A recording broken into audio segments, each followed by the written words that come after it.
प्यारे बच्चों नमस्कार। हम लोग बहुत दिन से एक दूसरे से मिलने पाए हैं।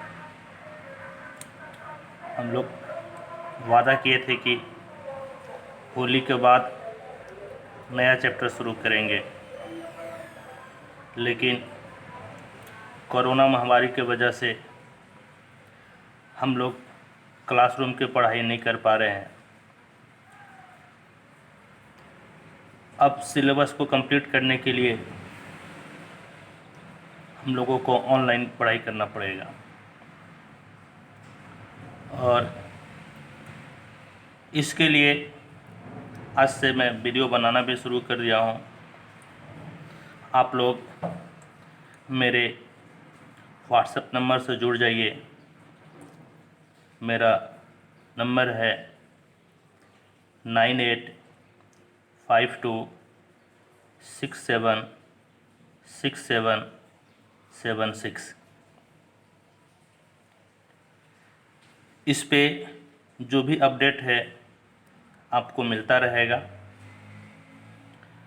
और अब हम लोग अभी तक जो हम लोग हैं मैट्रिक्स, डिटर्मिनेंट और इन्वर्स ट्रिग्नोमेट्रिक फंक्शन पढ़ चुके हैं एनसीईआरटी पार्ट 1 बुक से।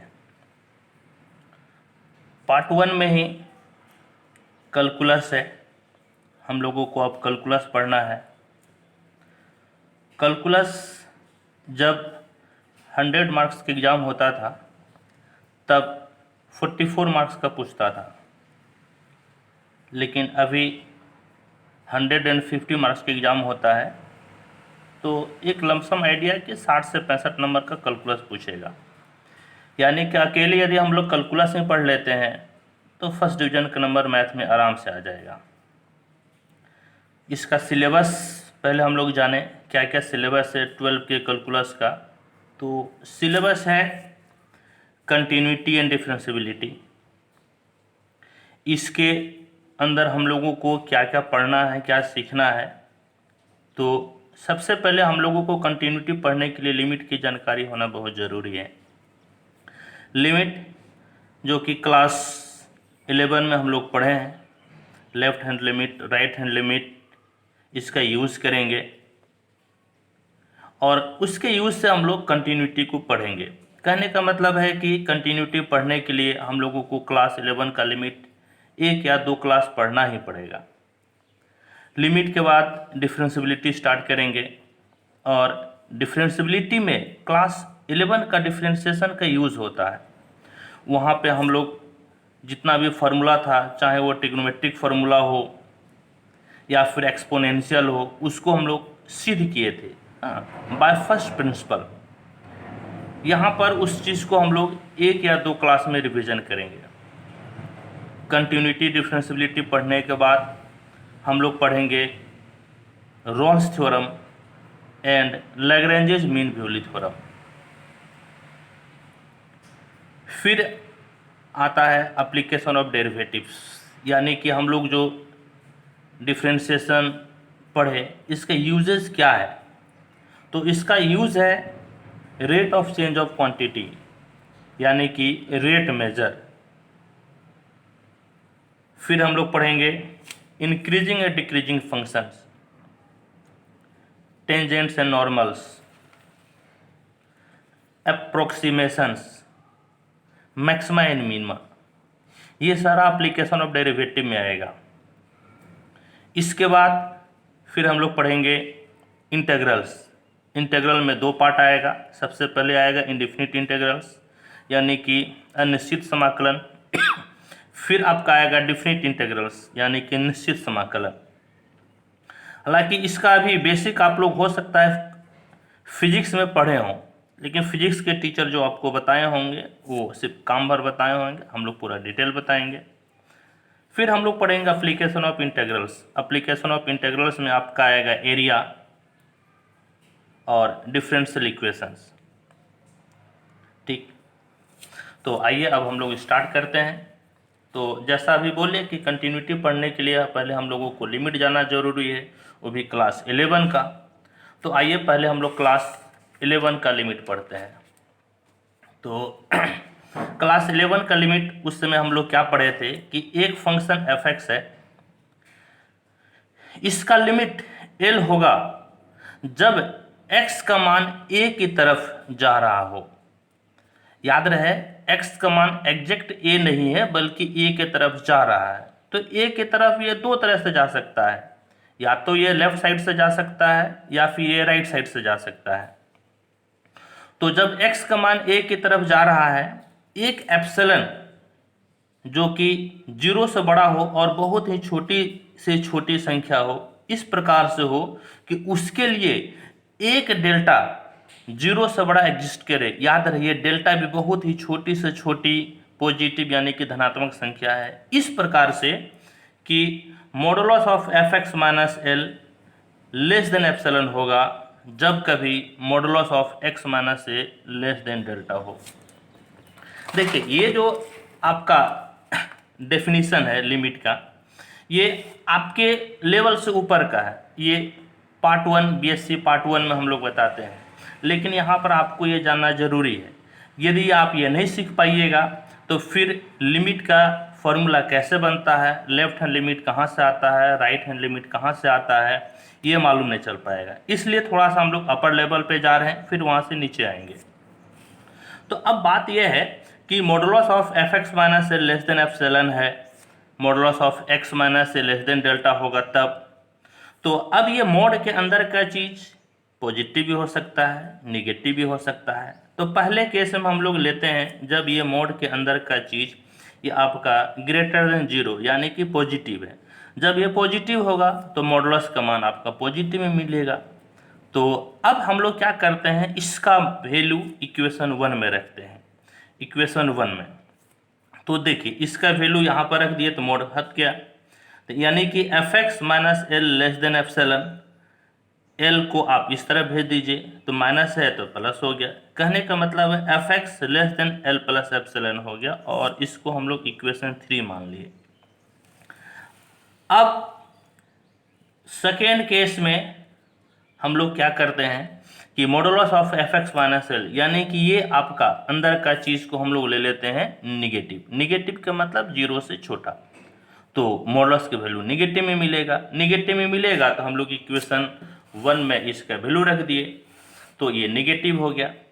अब देखिए कहने का मतलब minus f(x) minus L less than epsilon, हम लोग दोनों तरफ माइनस से गुना करेंगे, ये माइनस तो प्लस हो जाएगा, और यहाँ पे एप्सिलॉन प्लस में है तो माइनस में हो गया, और यहाँ पे लेस देन है।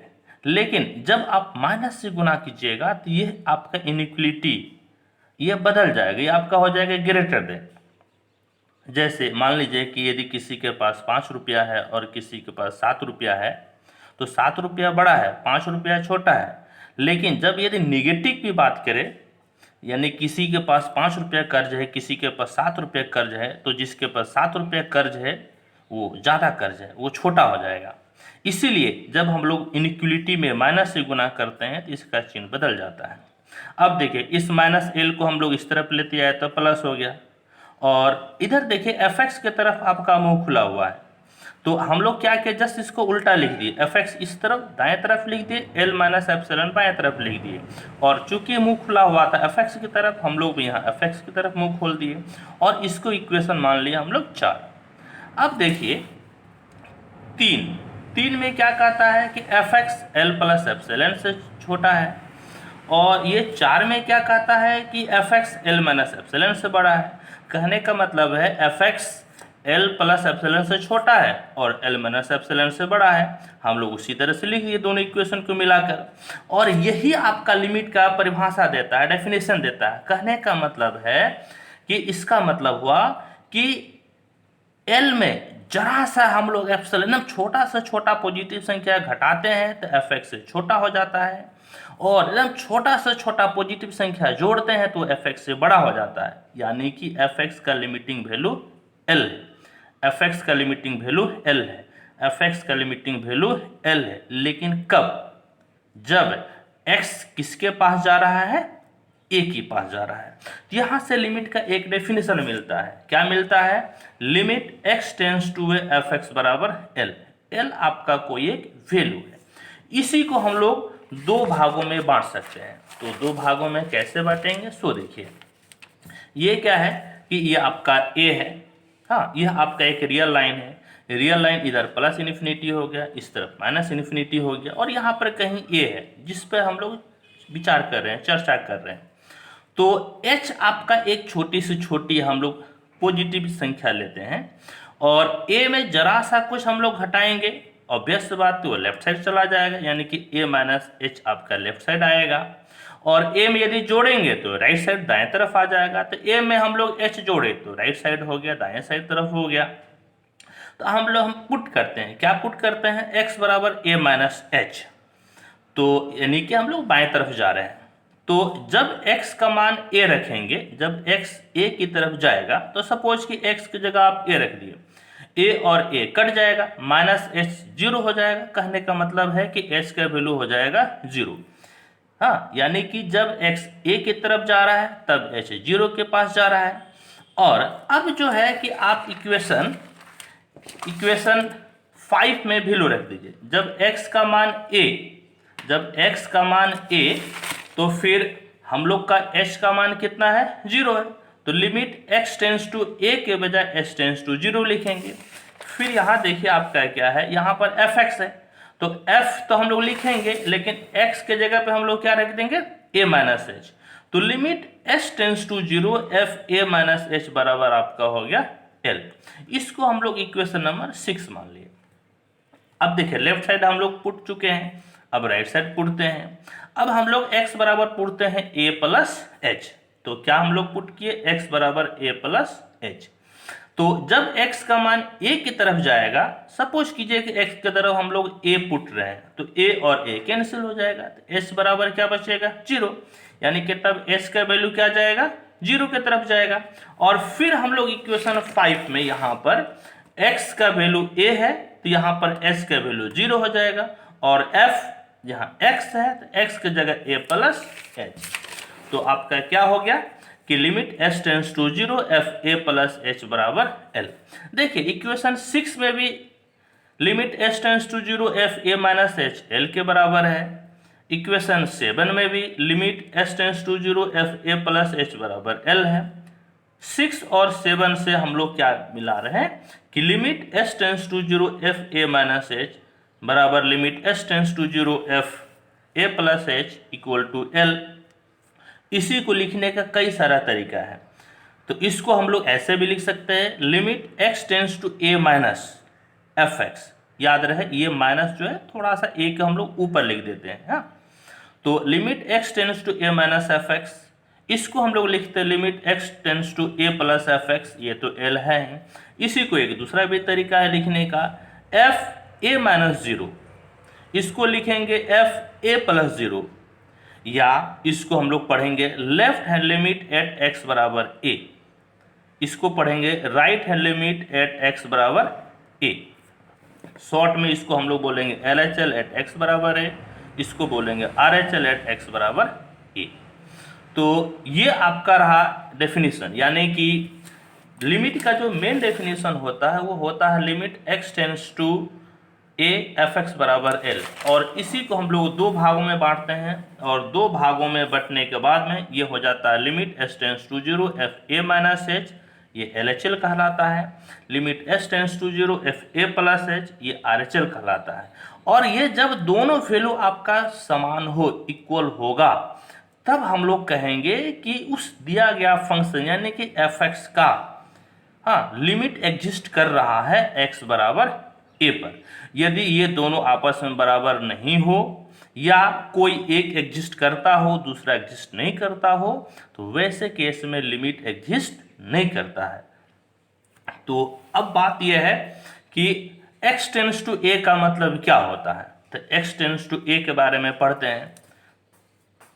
x टेंस टू a, देखिए यहाँ पर हम लोग लिखे थे डेफिनेशन कि modulus of x minus a less than delta. अब यहीं से आपका वैल्यू निकलता है x टेंस टू a। तो देखिए meaning of x tends to a, हाँ, वेन यानी कि जब modulus of x minus a less than delta, तब हम लोग कहते हैं कि x a की तरफ जा रहा है।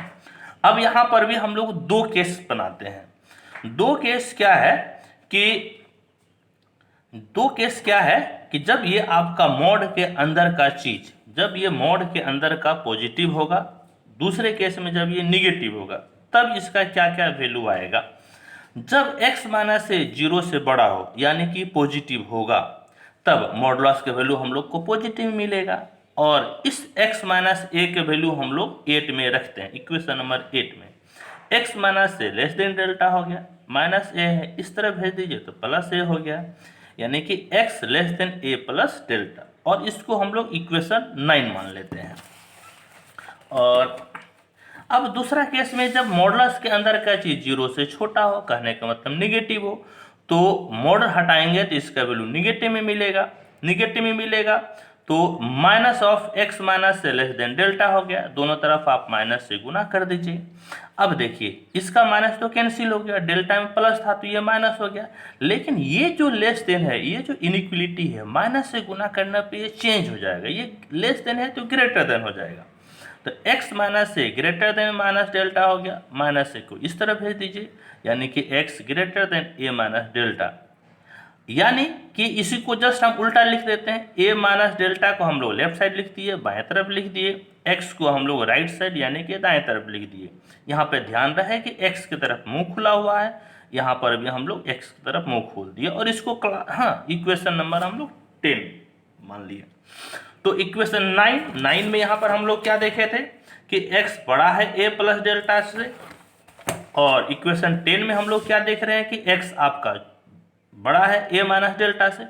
तो a माइनस डेल्टा से x बड़ा हो गया और a प्लस डेल्टा से छोटा हो गया। और याद रहे क्लास 11 में हम लोग जब सेट थ्योरी पढ़े थे, तो सेट थ्योरी में हम लोग पढ़े थे ब्रैकेट के बारे में, यानी कि रियल नंबर पे किसी संख्या को कैसे हम लोग रिप्रेजेंट करते हैं। तो ये आपका अब इंटरवल में हम लोग इसको दिखाते हैं, यानी कि x a माइनस डेल्टा से बड़ा है, a प्लस डेल्टा से छोटा है। तो ये इसका मतलब हुआ कि x आपका a minus delta a plus delta के बिलोंग्स करते हैं, यानी कि उसके बीच है। यहाँ पर चूंकि इक्वल का साइन नहीं है, इसीलिए हम लोग छोटी ब्रैकेट देंगे। इक्वल का साइन रहता तो हम लोग बड़े ब्रैकेट दे देते। तो इसका मतलब क्या हुआ, इसका मतलब ये हुआ कि देखिए, इसका मतलब हुआ कि आपका a यहाँ पर है, a माइनस डेल्टा इस जगह है लेफ्ट साइड में, और a प्लस डेल्टा आपका राइट साइड में है। तो इसका क्या मतलब हुआ कि यह a जो है a माइनस डेल्टा और a प्लस डेल्टा का नेबर है। कहने का मतलब है कि जो x हम लोग कहते हैं a माइनस डेल्टा और a प्लस डेल्टा में बिलोंग्स करता है, कहने का अर्थ हुआ कि x आपका a का नेबर है, यानी कि पड़ोसी है। कहने का मतलब है कि x का मान a के आसपास होता है, चाहे वो लेफ्ट साइड हो सकता है या फिर वो राइट साइड हो सकता है, दोनों तरफ हो सकता है। इसी में हम लोग चेक भी करेंगे। और इसी चीज को अभी तो हम लोग थ्योरी पढ़े, इस थ्योरी को समझने के लिए हम लोग एक एग्जाम्पल लेते हैं, और वो आपका एग्जाम्पल है इस प्रकार से। एग्जाम्पल है कि हम लोगों के LHL यानी कि लेफ्ट हैंड लिमिट, RHL यानी कि राइट हैंड लिमिट निकालना है। कब? जब x बराबर 1 हो, और आपका फंक्शन दिया हुआ है, फंक्शन है fx बराबर 1 प्लस एक्स स्क्वायर, जब x का वैल्यू 0 से बड़ा अथवा बराबर, 1 से छोटा अथवा बराबर, और 2 माइनस एक्स जब x का वैल्यू 1 से बड़ा हो। इस पे हम लोगों को LHL और RHL निकालना है x बराबर 1 पे, और हम लोगों को दिखाना है also so that, और दिखाना है कि limit x tends to fx does not exist, यानी कि ये एग्जिस्ट नहीं करता है। चलिए ठीक है, हम लोग क्या करते हैं कि जो आपका फंक्शन दिया हुआ है इस चीज़ को रियल लाइन पे दिखाते हैं। याद रहे क्लास 11 में भी हम लोग लिमिट को इसी तरह से रियल लाइन पे दिखाए थे, और रियल लाइन पे दिखाने के बाद ये जो फंक्शन है समझ में ज़्यादा आता है। तो देखिए क्या कहता है कि हम लोग क्या किए, पहले एक रियल लाइन यहाँ पे खींचे, रियल लाइन यानी कि इस तरफ आपका लेफ्ट साइड हो गया माइनस इन्फिनिटी, राइट साइड आपका हो गया प्लस इन्फिनिटी, और यहाँ पर हम लोगों को चेक करना है 1 पे। तो 1 पे चेक करना है, ठीक है, हम लोग यहाँ पर 1 ले लिए, और यहाँ जो आपका इंटरवल दिया हुआ है 0 एक जगह है, हम लोग क्या किए, एक के लेफ्ट साइड में 0 ले लिए और एक से बड़ा में कोई भी लिमिटेशन नहीं है, कोई बात नहीं, एक से बड़ा में कोई लिमिटेशन नहीं है तो इन्फिनिटी तक जाएगा। देखिए 0 से 1 के बीच में, 0 से 1 के बीच में जब x है तब fx का वैल्यू 1 प्लस एक्स स्क्वायर है, तो 0 और 1 के बीच में, और यहाँ पर देखिए 0 की तरफ भी इक्वल है, 1 की तरफ भी इक्वल है, इसीलिए यहाँ पर दोनों पॉइंट आपका शामिल हो जाएगा। जब दोनों पॉइंट शामिल होगा तो दोनों की जगह हम लोग डार्क कर देंगे, और इस केस में fx का वैल्यू 1 प्लस एक्स स्क्वायर है। अब दूसरा केस देखिए, जब x का मान 1 से बड़ा है, याद रहे यहाँ पे बराबर नहीं दिया हुआ है, सिर्फ बड़ा है, तो हम लोग ले लेते हैं बड़ा। जब इक्वल टू नहीं दिया हुआ रहे तो यहाँ पर हम लोग गोल बना देंगे, इसको डार्क नहीं करेंगे। अच्छा, बड़ा है तो कितना बड़ा है, तो कितना बड़ा है यहाँ पे लिखा नहीं है, इसका मतलब हुआ कि हम जितना चाहे ले सकते हैं, तो हम लोग इन्फिनिटी तक इसको ले सकते हैं, और इन्फिनिटी तो कभी शामिल होता ही नहीं है क्योंकि इन्फिनिटी का कोई अपना वैल्यू ही नहीं है, इसीलिए यहाँ पर हम लोग डार्क नहीं करते हैं, राउंड गोल बना देते हैं। और जब x का वैल्यू 1 से बड़ा है तो fx का वैल्यू 2 माइनस एक्स है, तो यहाँ पर fx का वैल्यू 2 माइनस एक्स हो गया। अब इससे स्पष्ट हो गया, क्लियर हो गया कि फंक्शन किस प्रकार से डिफाइंड है। हम लोगों को LHL निकालना है x बराबर 1 पे, तो आइए LHL एट x बराबर 1 क्या हुआ, तो इसी को लिखने का क्या तरीका होता है, limit x tends to 1 minus fx। हाँ, LHL at x equal to 1, इसका मतलब हो गया limit x tends to 1 minus fx, और इसी को हम लोग लिख सकते हैं limit s tends to 0 f 1 minus h। अब आप बोलिएगा सर आप इसको इस तरह से कैसे लिखें, तो अभी यही तो हम लोग थ्योरी पढ़े, आपको एक बार फिर से थ्योरी हम दिखा देते हैं। देखिए इसका थ्योरी यहाँ पर क्या पढ़े हैं कि कोई फंक्शन fx x बराबर a पे हाँ एग्जिस्ट करेगा यदि limit s tends to 0 f a minus h, जिसको हम लोग लेफ्ट हैंड लिमिट बोलते हैं, limit s tends to 0 f a plus h, हम लोग इसको राइट हैंड लिमिट बोलते हैं। और इसको लिखने का कई सारा तरीका है, इसको लिखने का तरीका limit x tends to a minus f x, ये हम लोग RHL को लिख सकते हैं limit x tends to a plus f x, या LHL को लिख सकते हैं f a माइनस 0, RHL को लिख सकते हैं f a plus 0, left hand limit at x बराबर है, right hand limit at x बराबर है, या LHL एट x बराबर है, RHL एट x बराबर है। ये कई सारा तरीका है, यही हम लोग फॉलो वहाँ पे की, वहाँ 1 था तो 1 के जगह a ले लिए थे। तो आइए अब हम लोग सवाल बनाते हैं। तो LHL एट x बराबर है यानी कि limit x tends to 1 minus f x, और इसी को लिखने का तरीका है limit s tends to 0 f1 minus h। अब यहाँ पर देखिए क्या है कि एक से कोई भी चीज घट रहा है, h बहुत ही छोटी से छोटी पॉजिटिव संख्या होती है, एक से घट रहा है यानी कि एक के बाएं तरफ यानी कि एक के लेफ्ट साइड आएगा, तो 1 के लेफ्ट साइड देखिए आपका फंक्शन किस तरह से डिफाइंड है, कैसे परिभाषित है, तो परिभाषित है fx बराबर 1 प्लस एक्स स्क्वायर, तो हम लोग भी यहाँ पर इसी तरह से लिखेंगे fx बराबर 1 प्लस एक्स स्क्वायर। तो fx के जगह चूंकि x के जगह 1 माइनस h है, तो ये वाला 1 तो यहाँ पर लिखेंगे ही, प्लस है तो प्लस लिखेंगे ही, यहाँ पर x है, लेकिन x के जगह यहाँ पर आपके पास क्या है 1 माइनस h है, इसीलिए x के जगह हम लोग 1 माइनस एच का स्क्वायर लिख दिए, यानी कि यही चीज लिखे 1 के जगह पे 1, प्लस के जगह पे प्लस x के जगह पे 1 माइनस एच का स्क्वायर लिख दिए, और यहाँ पर लिमिट में s का वैल्यू 0 है, हम लोग क्या किए s के जगह 0 रख दिए, 0 रख दिए, तो 1 माइनस 0 का मतलब 1, 1 का स्क्वायर 1, ये भी 1 और ये भी 1, 1 प्लस 1 आपका हो गया 2, यानी कि LHL x बराबर 1 पे वैल्यू कितना मिल गया 2। तो फर्स्ट हम लोग निकालिए LHL।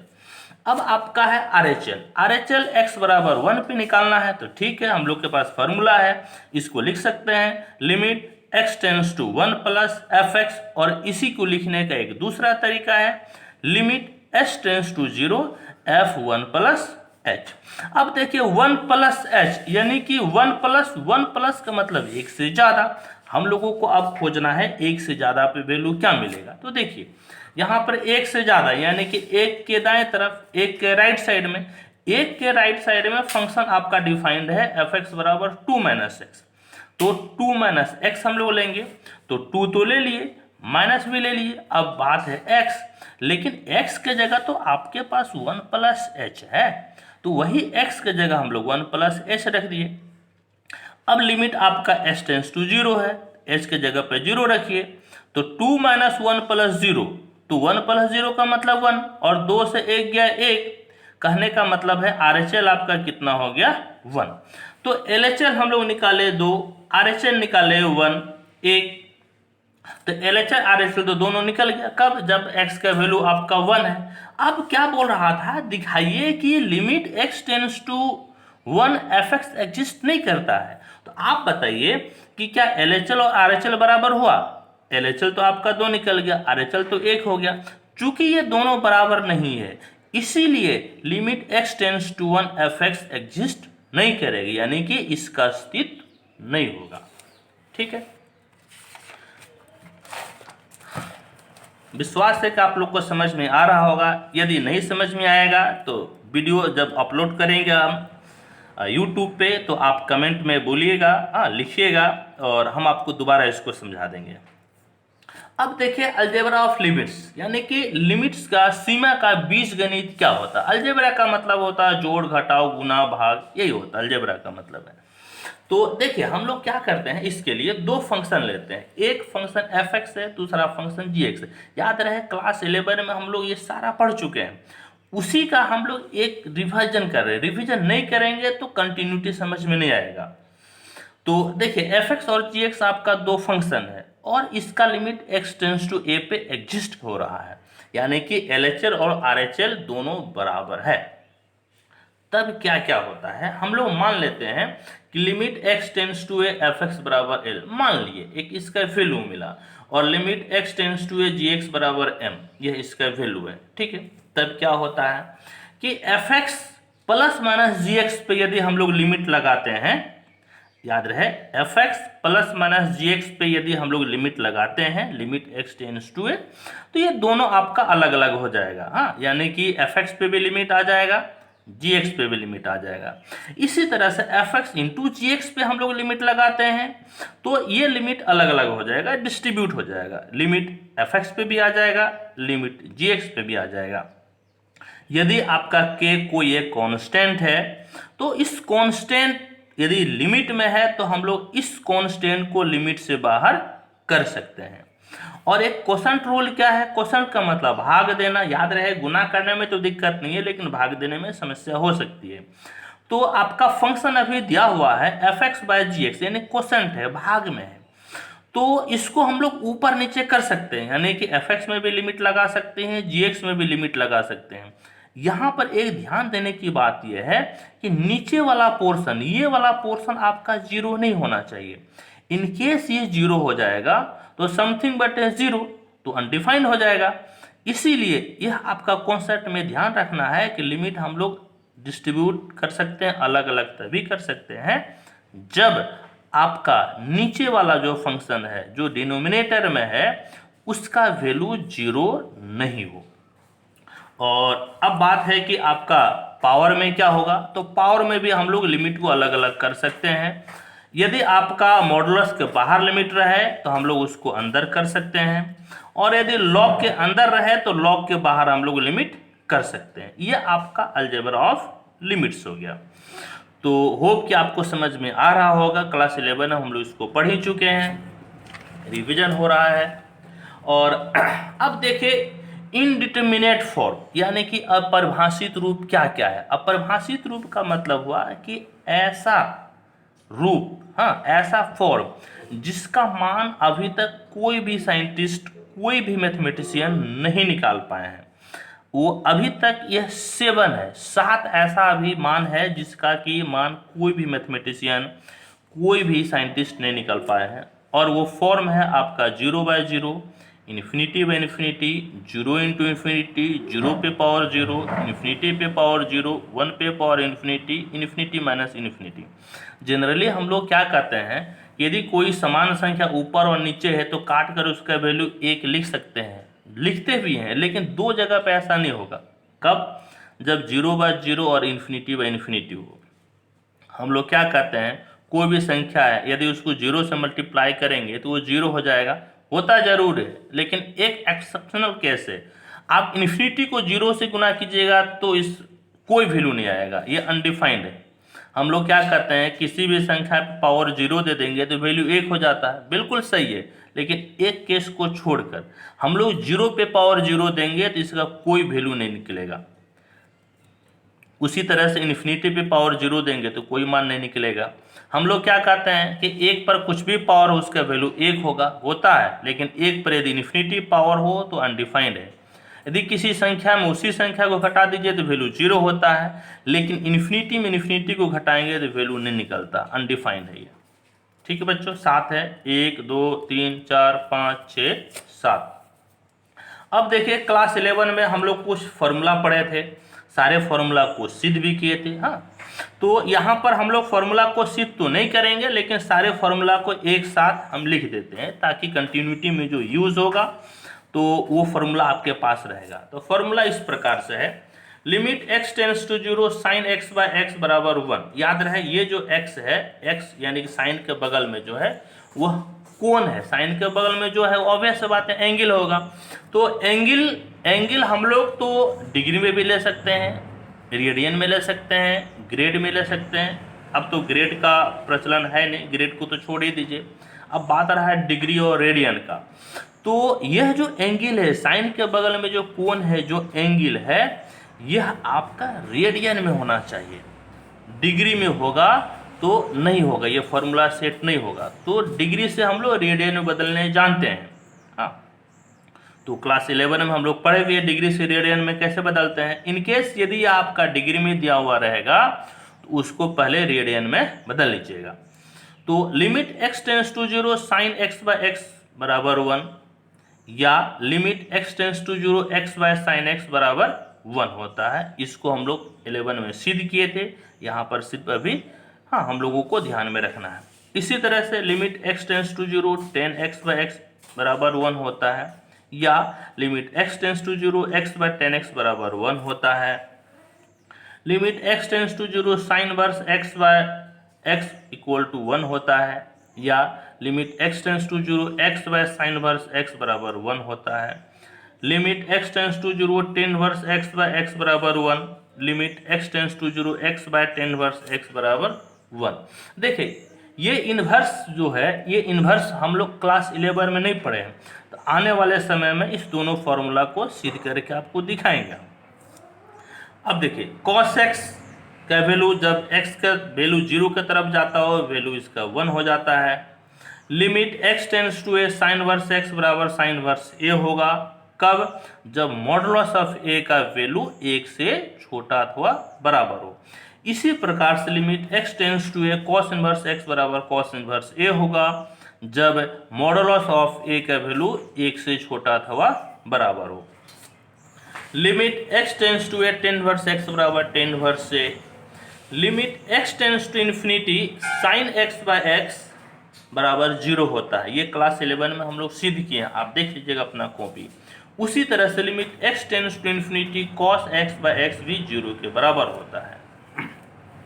और limit x tends to a x पे पावर m माइनस a पे पावर m बाय x पे पावर n माइनस a पे पावर n बराबर m बाय n और a पे पावर m माइनस n। ये फॉर्मूला याद नहीं भी रखिएगा, लेकिन इसको याद रखना पड़ेगा। Limit x tends to a x पे पावर n माइनस a पे power n divided by x minus a बराबर n a पे पावर n माइनस 1 होता है। क्लास 11 में हम लोग सिद्ध किए हैं। और limit x tends to a sine x minus a by x minus a बराबर 1, limit x tends to a tan x minus a by x minus a equal to 1 होता है। ये सारा फॉर्मूला हम लोग क्लास 11 में सिद्ध किए हैं। ये दो फॉर्मूला इन्वर्स वाला था, क्लास 11 में चूंकि इन्वर्स था नहीं हम लोग सिद्ध नहीं किए हैं, करेंगे। और कुछ फॉर्मूला का हम लोग यूज करेंगे। हाँ, वो फॉर्मूला हम आपके लिए लिख देते हैं। साइन x का एक्सपेंशन हो गया, cos x का एक्सपेंशन, tan x का expansion, sine hyperbolic x, sine hx इसका मतलब साइन हाइपरबोलिक x हो गया, कॉस हाइपरबोलिक एक्स हो गया, टेन हाइपरबोलिक एक्स हो गया, sine inverse x, cos inverse x, tan inverse x. ये देखिए ये जो 9 फॉर्मूला है, ये 9 फॉर्मूला देख लीजिए आप एक बार। हाँ, ये 9 फॉर्मूला अभी तो आपको इसको ध्यान में रखना है, और ध्यान में आपको यूज फिलहाल तो अभी कुछ होगा नहीं, लेकिन हम लिख दिए हैं, आप लोग को भी जानकारी होना चाहिए। ये सारे फॉर्मूला का सिद्ध भी हम लोग कर सकते हैं। जितना फॉर्मूला है हम लोग इसको सिद्ध भी करते हैं, लेकिन सिद्ध कब करते हैं, कब इसको प्रूव करते हैं? जब आप ऑनर्स लीजिएगा साइंस, यदि मैथ ऑनर्स लीजिएगा तो ऑब्वियस बात है उसमें तो सिद्ध करेंगे ही, या यदि आप फिजिक्स और केमिस्ट्री ऑनर्स लेते हैं और उसमें यदि आपका मैथ सब्सिडरी होता है तो उसमें हम लोग ये सारा का सारा फॉर्मूला सिद्ध करेंगे। यदि आपको मैथ में बहुत ज़्यादा इंटरेस्ट है, आगे चलकर मैथ ऑनर्स लीजिएगा, सारा का सारा फॉर्मूला हम आपको सिद्ध करके दिखाएंगे। अब उसी तरह से लॉगरिथमिक लिमिट, लॉगरिथमिक लिमिट आपका क्या है? ये formula log 1 + x log 1 - x, ये फॉर्मूला आपका log का है, और क्लास 11 में हम लोग पढ़े थे limit x tends to 0 log 1 + x/x बराबर 1 होता है, limit x tends to e log x on the base e बराबर 1 होता है। ये सारा सिद्ध किए हैं। Limit x tends to 0 log 1 - x/x = -1 होता है, और आपका limit x tends to 0 log 1 + x on the base a/x बराबर log e on the base a होता है, यदि आपका जो बेस है बेस 0 से बड़ा हो और बेस 1 के बराबर नहीं हो। और अब बात रही एक्सपोनेंशियल लिमिट्स क्या होता है। एक्सपोनेंशियल यानी कि पावर वाली बात करेंगे। e पे पावर x का ये एक्सपेंशन होता है, a पे पावर x बराबर होता है e पे power x log a on the base e। यहाँ पर बेस e भी होगा, लेकिन यदि बेस कुछ भी नहीं दिया हुआ है तो हम लोगों को समझना है कि बेस e है, नहीं तो जो बेस रहेगा वही लेंगे हम लोग। और फिर e पे पावर x log a हो गया, तो इसी पर हम लोग x के जगह x log a, जैसे x है तो x log a, x² है तो x log 1 का स्क्वायर हो गया। इसी तरह से इसको एक्सपेंड कर दिए, और फिर हम लोग इसको सिद्ध किए थे। हाँ, क्या सिद्ध किए थे? Limit x tends to 0 e पे power x - 1/x = 1, limit x tends to 0 a पे पावर x - 1/x बराबर log a on the base e, limit x tends to 0 1 + x to the power 1/x = e, limit x tends to infinity 1 + 1/x to the power x = e। ये जितना भी formula है सब हम लोग class 11 में सिद्ध किए। अब यह है कि जो बच्चे क्लास 11 में मेरे पास नहीं पढ़े हैं वो कैसे पढ़ेंगे? तो कोई परेशानी नहीं है, यहाँ पर सिर्फ यूजेस है, अभी यूज सीखिए। और फिर हाँ, एक वीडियो स्पेशल हम लोग इस पे बनाएंगे क्लास 11 के लिए, हम शेयर कर देंगे, आप इसको देख लीजिएगा। तो बच्चों आज के लिए इतना सफिशियंट है। इसका हम आप लोग को नोट्स पहले ही भेज चुके थे PDF फाइल बनाकर, तो उम्मीद है कि आप लोग उस PDF फाइल को कॉपी में लिख लिए होंगे। तो अब हम लोग जो पढ़ाई करेंगे, पढ़ाई करने का क्या तरीका होगा, एक दिन का तो कंप्लीट हो गया, फिर 5-7 पेज का PDF फाइल बनाकर हम आपको भेजेंगे और आप उसको लिख लीजिएगा। इसके बाद फिर उसका हम वीडियो बनाएंगे। और हम चूँकि गांव में आ गए हैं और यहाँ पर मेरे पास कॉपी कलम के अलावे कोई दूसरा सुविधा है नहीं, एक और भी है वो मोबाइल, जिससे हम वीडियो बना रहे हैं। तो फेस टू फेस हम वीडियो अभी नहीं बना सकते हैं जो बोर्ड पे बनता है। बहुत सारे टीचर अभी बोर्ड पे वीडियो बनाकर शेयर कर रहे हैं, तो वो अभी मेरे से नहीं हो पाएगा। इसके पीछे एक रीज़न ये है कि हम गांव में आ चुके हैं और गांव में उसकी सुविधा नहीं है तो चौक वाली सुविधा है, और चौक वाला से बहुत बढ़िया वीडियो नहीं बनेगा। तो इससे हम PDF फाइल आपको शेयर कर देते हैं, तो आपको एक बेनिफिट है कि आप पहले से लिख लेते हैं, समझने में ज़्यादा आसानी होगा। ओके, धन्यवाद, थैंक यू बच्चों।